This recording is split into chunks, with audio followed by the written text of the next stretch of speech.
A man of strong Christian faith, and he is appalled by the allegations. I suspect now that he's, as it were, banished to the sort of open prison somewhere on the Sandringham estate. This is the story of a prince who once moved at the very center of royal power, and how the protection that shielded him for decades may have ultimately left him exposed.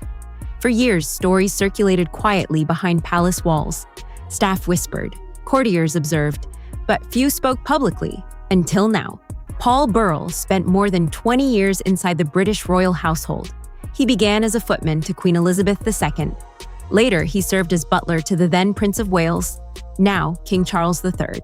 But he is best known as Princess Diana's personal butler and confidant from 1987 until her death in 1997. He will be sensing the need to give duty of care. This man is a broken, finished man at best. I would strongly believe that he would very much like him to testify, but knows that to stand up and say that is a hiding to... Burrell was not a peripheral figure.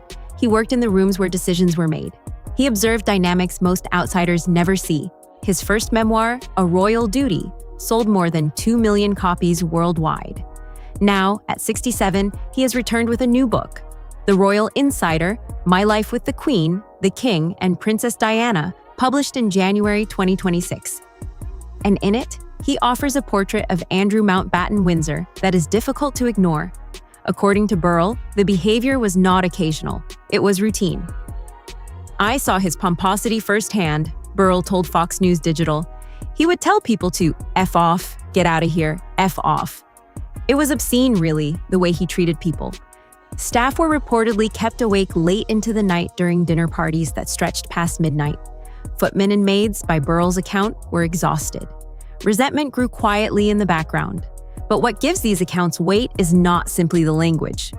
It's what happened next. Great to have you. There are, of course, reports today accusing Andrew Mountbatten Windsor of sharing another official document with one of his business contacts. But we've seen a week of negative headlines and revelations. How concerned will the king be about this and all the allegations? It would be astonishing if he wasn't concerned. Andrew's late-night entertaining became such an issue that Queen Elizabeth II herself intervened. A direct reprimand from the monarch is no small matter. In most royal households, that would have ended it. According to Burrell, it didn't.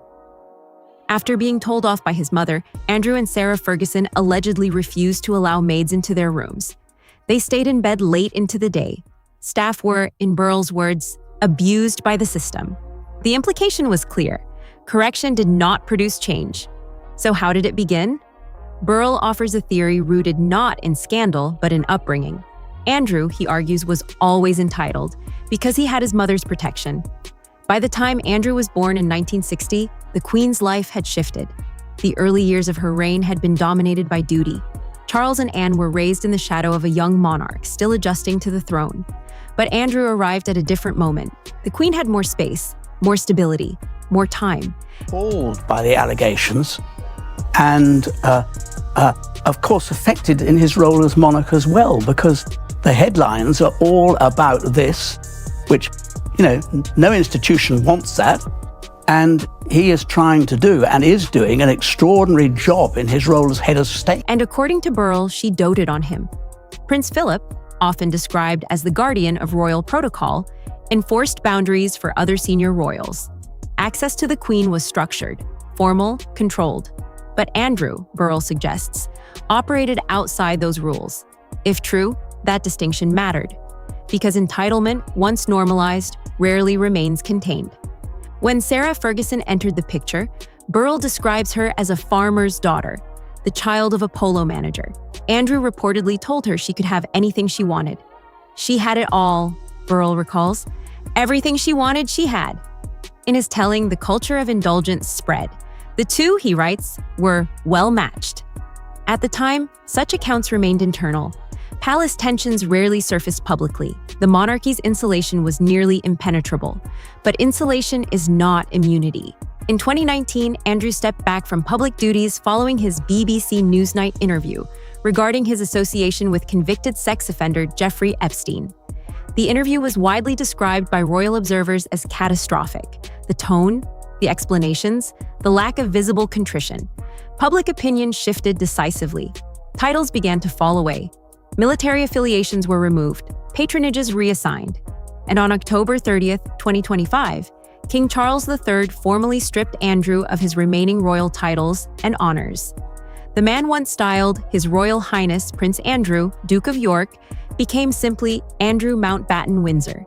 The palace stopped speaking on his behalf, but the legal scrutiny did not end there. People have to remember when they just think of him or Andrew, what is in his mind. Look at he and the Queen. Their constant concern about those women who've been sexually violated, those who've been ill-treated. The Queen was, I think, just yesterday doing that. The Metropolitan Police confirmed they are actively assessing material related to Andrew following the emergence of an email that appears to show him directing a police bodyguard to gather personal information, including a social security number and date of birth, about his accuser, Virginia Giuffre. Whether the officer acted on that request remains unconfirmed. Separately, emails reviewed by the BBC suggested Andrew may have shared sensitive reports from a 2010 Southeast Asia trade tour with Epstein. Documents reportedly among millions of files released by the U.S. Department of Justice. Andrew has consistently denied all allegations made against him. The palace response to Burrell's new book was brief. "We don't comment on such books." Good question. He took very tough action back in October when he stripped him of his title. He was kicked out of the Royal Lodge at Windsor. He takes that role as the most important part of what he does. But he's a brother. Now, they may not be that close, but he's nonetheless a brother. And I suspect now that he's, as it were, banished. And yet the silence itself speaks to a broader reality. Because beyond legal questions and official statements lies something more immediate. Reputation. A report in The Sun claims that a growing number of palace staff have opted out of serving Andrew at his current residence. According to an anonymous source, staff were informed they are under no obligation to work for him if they feel uncomfortable doing so. There's already quite a list saying no thanks, the source reportedly said. In royal life, staff loyalty is often generational. Families serve families for decades. To decline service is not a small decision. It signals something deeper than controversy. It signals isolation. And this is where Burrell's memoir becomes less about scandal and more about consequence. Because if his account is accurate, the pattern he describes did not begin with Epstein. It began with protection, a mother who struggled to say no, an institution that shielded rather than corrected, an environment where boundaries were negotiable for one person. But protection has limits. The Queen is. But protection has limits. The Queen is gone now. The Crown's insulation is thinner. The staff who once endured late nights and sharp words are, by some accounts, choosing distance. What remains is not a prince at the center of power. It is a man without titles, without official voice, without the unquestioned loyalty that once surrounded him. Paul Burrell's memoir does not deliver a single explosive revelation. Instead, it presents a portrait of accumulation, of patterns tolerated, of privilege reinforced, of accountability deferred. And when the shield finally disappeared, there was little left to hold the structure in place. Once, he stood among the most powerful royals in Britain. Now, even those paid to serve the crown are, reportedly, walking away. That may be the clearest measure of how far the fall has gone.